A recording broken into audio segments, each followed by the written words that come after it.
Here's my finished loaf.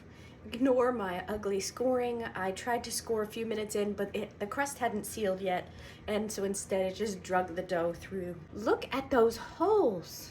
So this dough is much better than the recipe that's on the blog already. And that's because I did an experiment on what the absorption rate of Spelt is, so I could learn how to change the recipes and work with them better. And this dough felt like it was very wet and like it didn't want to come together, but it did come together. When we did our stretch and folds, what I would do is let the dough rise, do a quick set of stretch and folds, and then lightly flip it over and just do one coil fold right into your preheated Dutch oven and put the lid on, then bake it. For this loaf, I actually ended up baking it for 70 minutes, and I took it out when it was 210 degrees because even though this is a lean dough, it has so much extra water that I didn't want it to be gummy.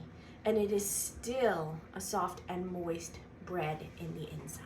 This is 100% Spelt Italian bread dough, no added sugar, and it is very wet once we put it in the bowl. This very wet dough does start to take on a little bit of structure the more you stretch and fold it. But look at that. And we'll let it rise right here in the bowl. It's been about 20 minutes. I'm just going to put a little more structure into it, and then I'm going to let this rise.